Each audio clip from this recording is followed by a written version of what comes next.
Hey, what up, everyone? It's Bid Nerd, your daily nerd out on the most interesting car of the day from all the automotive enthusiast auction sites. My name is John Polnik. I'll find the button that says so right there, along with my partner, Michael Deeb, coming at you from San Francisco, whereas I'm sitting in the container park in Las Vegas. What's up, Michael Deeb?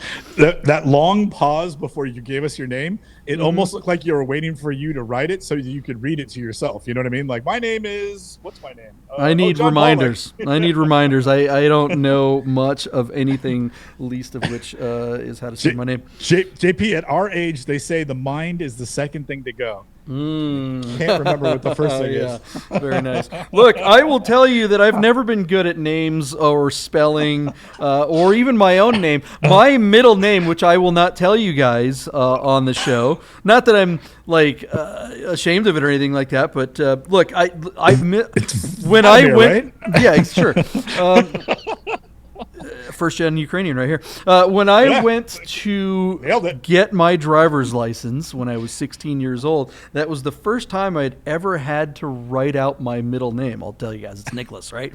I didn't know how to spell Nicholas, so it's misspelled on my driver's license. Oh, we're frozen up. Are we still there, guys? Yeah, we're here, okay. Yeah. We were frozen up. Yeah. So my middle name is misspelled on my driver's license because I didn't know how to spell it when I went to the DMV to get it. So I'm Niklaus to all of you out there. Niklaus is how I spelled it. Oh my God, that's really funny. So what winds up happening, because it's not technically legally your name, you probably have an alias, according to the feds. Yeah, maybe that's why they haven't found me yet. All right, guys. Well, you didn't come here to steal my identity, which knock yourself out. I always think it's funny. Oh, somebody stole my identity and took my credit and all my money. It's like, well, I have none of those things. So knock yourself out, identity thieves. That'd be great. Yeah. Maybe you guys, maybe an identity thief would improve my credit and expand my buying power, right? How great would that be? Oh my God. It would just be really funny if you came home one day and you found Patootie sitting on the lap of your identity thief. Yeah, right. Like this guy. I'm like, oh, wait a second. Just for everyone who's wondering who Patootie is, this is our producer, Patootie. Patootie, say hello to everyone. There she is. There's Patootie. She is smarter than me. Okay, Patootie, go back over here. Give us instructions. All right, guys, what do we do on the show?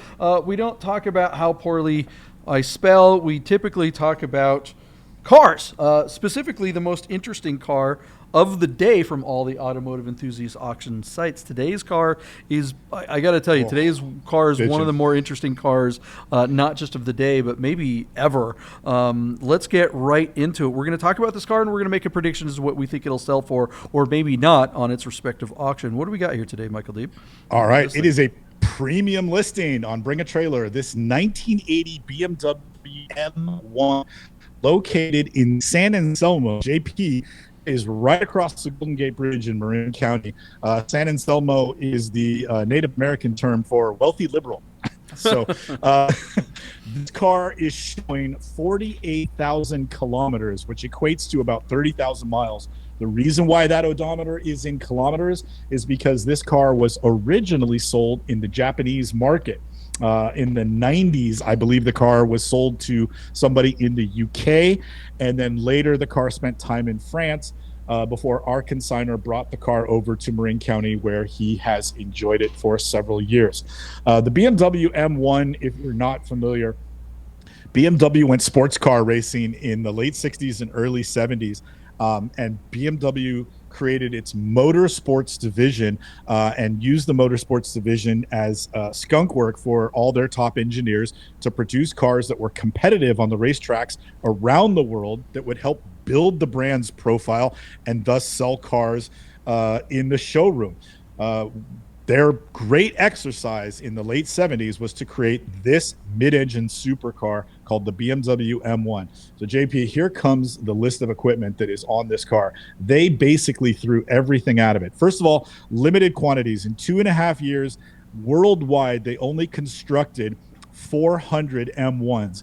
And allegedly, our car is one of only 2. Can you believe that, John? Just 2 cars that were painted in black.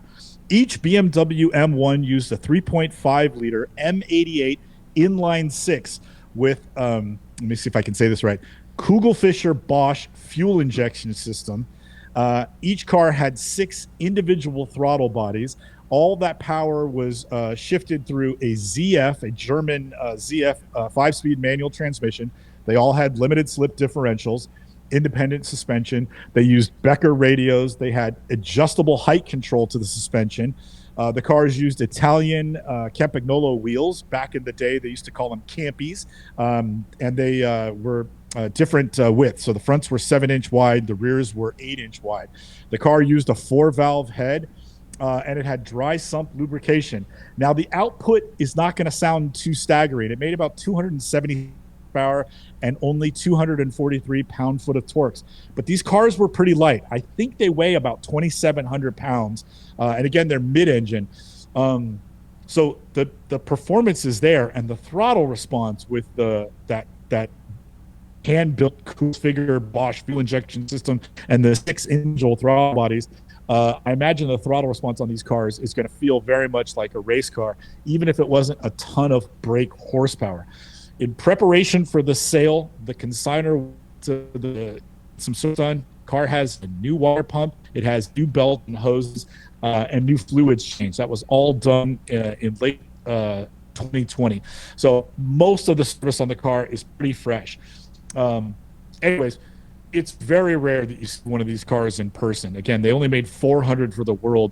And in those days, they would not have brought a majority of the cars to the U.S. America was still a small market for BMW in 1980. So I would assert I wouldn't be surprised if less than a quarter of those cars were actually in the United States. And then how rare, 1 of 2 in black. I think that makes it really cool. Still, relatively low miles for the car, just 30,000 miles on the odometer.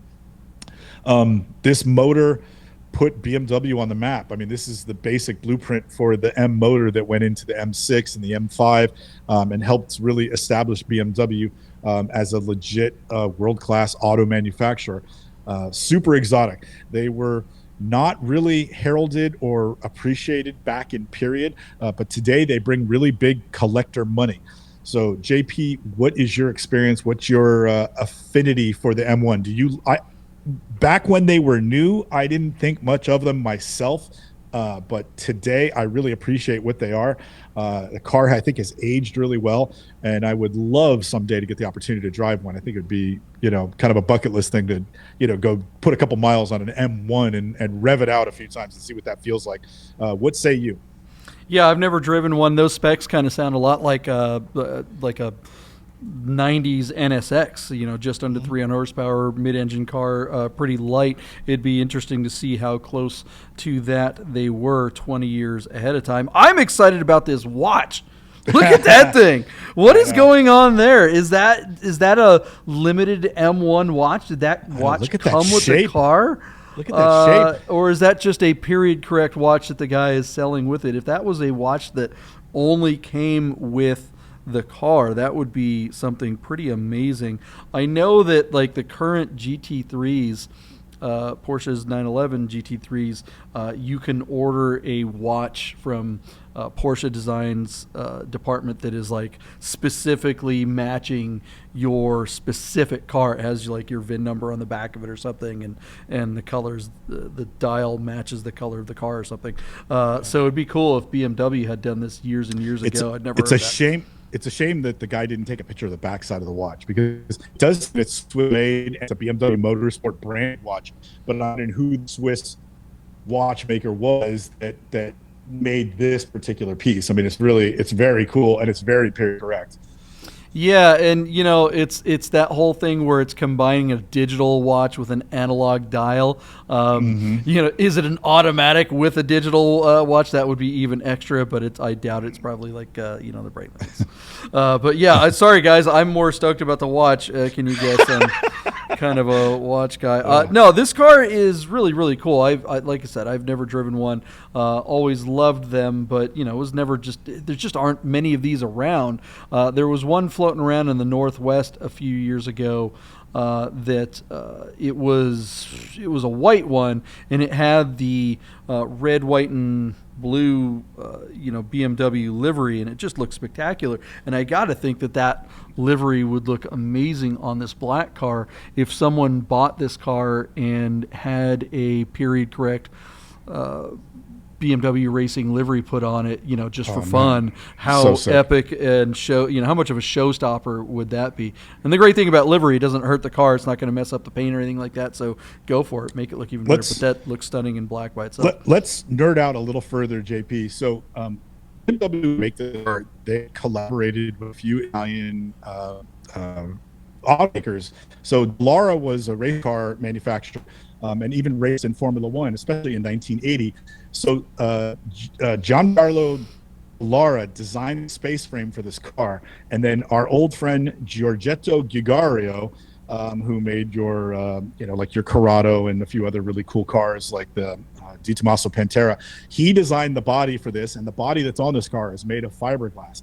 Now, I don't know if you knew this, JP, but the M1 was originally a collaboration with Lamborghini, and the very first 8, I think, I'm going from memory here, but this is me nerding out. The first 8 M1s that rolled off the assembly line rolled off in Santa Agata at the Lamborghini factory. And Lamborghini was in a financial disaster at the time. And so as soon as they started building these cars, Lamborghini ran into a amount of money, and they probably, I think, some part of their history where they went into receivership, and the factory kind of closed down until somebody could come in and save them and start building Lamborghinis again.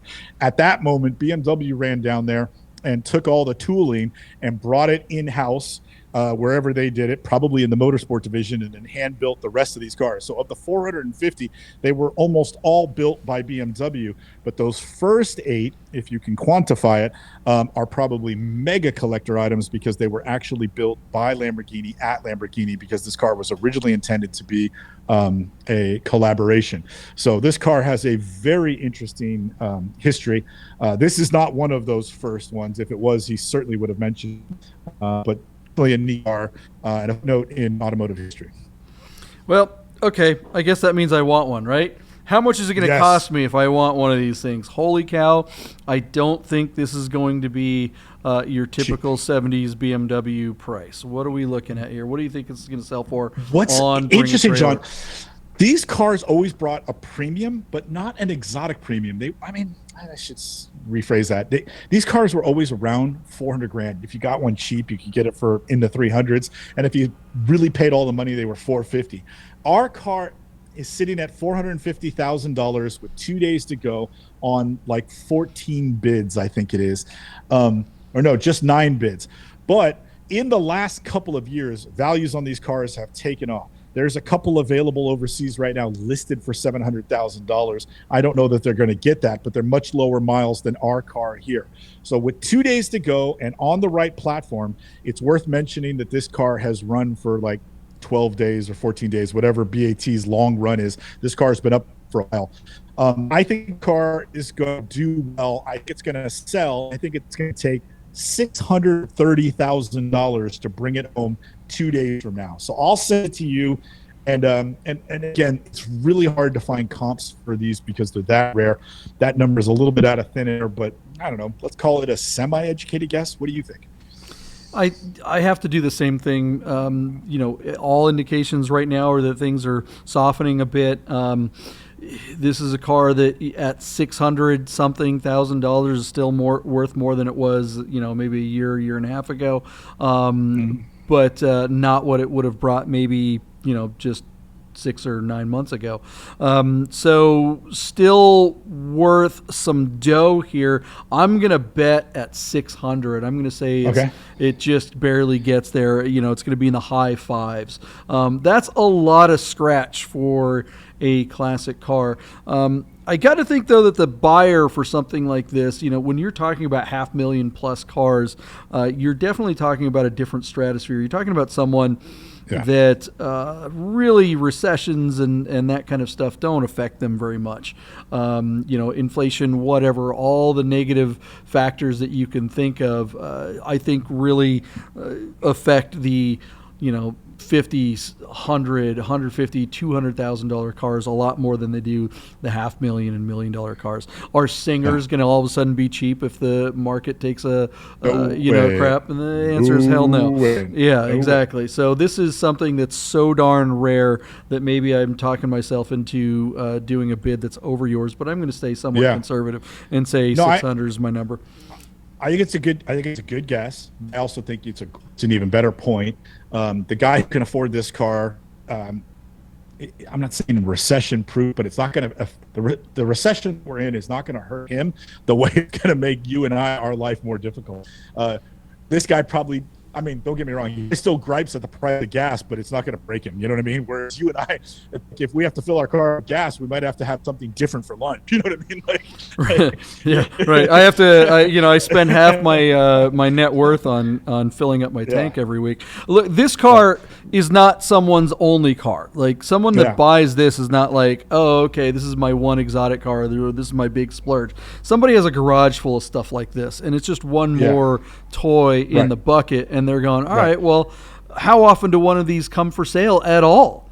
Up market, down market, anytime. There's just the opportunity to get something like this only comes around every now and then. And so the person that wants something like this and can afford it knows it, and they don't care. They'll buy it, and if it's time, when it comes time to sell it for them, it's going to be at the top of the market, not the bottom. Or I've got another tip for you, JP. Think about this. This car's been listed for 2 weeks, and he probably had to petition for it 2 months ago. So the guy who's selling this car lives in Marin County, and all the big auctions from RM Sotheby's and Gooding and whatever else down there, Broad Arrow, the new game in town that's going to be at Monterey this year. Those auctions are coming up in a couple weeks from now in August in Monterey.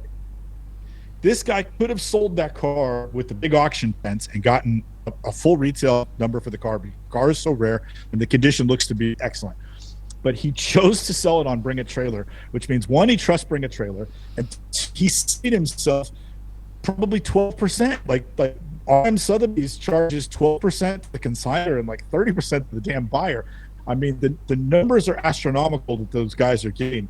And here's an example where the new kid in town, which is Bring a Trailer, is stealing a customer from them. This is a car that you would absolutely expect to see at the big seasonal auctions, and he's selling it around this time, but he's trying it to BAT, and I think he's going to sell it here. I think he's going to get his $600,000 at your bid, or maybe $650 at my bid, or whatever. I think it's going to happen. I think the car is going to transact. So very interesting, and certainly something to pay attention to, that like this uber exotic and rare car is on BAT and not under the tent at Sotheby's 2 weeks from now. I think that's worth mentioning. Yeah, I think we should explore that more on a future episode. How much do the auctions happening in just a few weeks affect the online auctions? That's an interesting thing. But look, how much will this car sell for? Well, why don't you hit the subscribe, like, and notification button right now, and then we'll tell you in just a minute how much this car will sell for. Okay, guys, I want to tell you about Vegas Auto Fest. The drivers are coming. This is one of our big sponsors. It's the biggest car show of the year in Las Vegas. It's one of the coolest car shows you can possibly experience anywhere. If you haven't made plans to be part of Vegas Auto Fest on September 17th, then do it now. Go to VegasAutoFest.com and register your car. You think you're a car enthusiast? Doesn't matter where you live. Plan a trip to Vegas on September 17th and come out and see this show. It's like Monterey Car Week all in a day. Have you ever been to the Quail? Have you ever been to Works Reunion? Have you ever been to Amelia Island? All those car shows are amazing and great. Have you been to Luftkult? Sure, but Vegas Auto Fest is something special. Make a plan for September 17th. We'll see you in Vegas. Hey guys, welcome back from the break. We're talking about a BMW M1. This is a rare bird. You guys just sat around. You traveled through time like that. You watched a quick commercial. We waited an entire week so we could come back here and give you the results on this car. And they are interesting.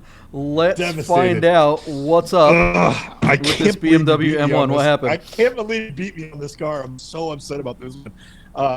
First of all, we rarely see M1s. They're so rare. I can't remember what the numbers were from a week ago, but it's like one of 400 or 500 or something. They're really low production numbers. The seller on BT also notes that this car, originally painted in black, is allegedly one of just 2 painted in black, which makes it that much rare. And the car is here in the Bay Area, in San Francisco Bay Area. I could literally drive 20 minutes up and go throw rocks at this guy's garage. JP, I thought this car had a fantastic chance to bring spectacular money, and so I said $630,000. Again, you took the bearish tack, went underneath me and said 600 grand. Our car sold for $605,000 on 21 bids, making you the winner on this lot. I'm sure guys happy. The fact that this car broke 600 grand on Bring Trailer is still remarkable. I think that's a fantastic retail result. I'm sure he's pleased that maybe he could have got a couple dollars more if it went to one of the 10 auctions where all these collectors are drinking white wine and vodka and getting smashed and like throwing money at cars. What's interesting, John, is that this year in Monterey, there is a single M1 at one of the big auction houses, and would you believe it is also black? In the description, I think it's good, they described the black one as being very rare, one of 2 or 3, quote unquote, is what they say. Our seller here on BAT said it's one of 2. Gooding saying it might be 3. But ironically, in the Bay Area or in Northern California, in just another month or a couple of weeks, we're going to have another black one sell. So maybe we'll do a shout out when we see the result of that car to see if it also brings 600 grand, validating this number or not. So very interesting result, very interesting car. Well done by everybody. And John, you beat me on that one. I'm got to tell you, man, I'm a little pissed about it. I was watching that auction and I was going, oh man, am I going to get a Yahtzee on this bad boy? I mean, I was like, almost did. Yeah, I was so close because it hung on that last bid for like, I was like going, and then like in the last 2 seconds, something like, no, and it was only like 1 or 2 more bids above it too. If you would have got a Yahtzee, I would have walked off the set. Check out the rear vent on this car. I thought this was kind of interesting. You've got this. Look, I'm going to zoom in on it. No, maybe I'm not going to zoom in on it. I'm going to try to zoom in on it. It's not letting me zoom in. Let's go here. So you see that rear vent? It's like, okay, you got the rear vent of the BMW M1, and now you've got, check out the rear vent on this R8 Spider. Ooh. Did they just steal that? Did Audi just like find that vent and just tack it in there? I don't know. It's kind of an odd coincidence. Yeah. I don't know why I thought I'd bring that up, but I remember seeing the M1 on when we were looking at this last week, going, "Hey, that looks familiar," because I have an R8 Spider. It's going to be it's going to be on the Bring a Trailers at any moment. This BMW pretty darn special. Obviously, that result, I was right, and boy, I wish I got the Yahtzee because I could have used the points for the week, right? Well, you like, we're gonna cover a couple more, but you cleaned house this week, and that was certainly one of your better ones. You got that one right on the nose. Cool car, cool result. Well done by everybody. I'm telling you, JP, a black M1, that thing is pretty sexy. Would you not agree? Dig it. Yeah. What do you guys think of the results? Tell us in the comments below. Do you think this number is low? Do you think it's high? Do you think this is a result of a softening in the market? I mean, it sure seems like this is kind of a high mark, right? I got another question for the audience. Has anybody out there that's watching the show ever driven an M1? I'd like to know. Is it all that? Or is it like squishy suspension and a long throw to the gear shifter? The car 40 years old now. What do you think? Like, has anybody driven an M1? I really want to. And, will I be excited if I do, or will I be disappointed? You'd be better off driving a I1M or something, There you go. All 20 of you guys out there that have actually been in one of these, let us know what it's like. Michael Deeb wants to know. Come back tomorrow for the most interesting car of the day. We'll tell you what that is. But in the meantime, you should tell us about what car you think is going to be the most interesting car of the day on a future auction that's coming up. Maybe we'll pick the car that you tell us to review, and we'll find out about that pretty darn soon. Subscribe, like. We'll see you tomorrow. Bye.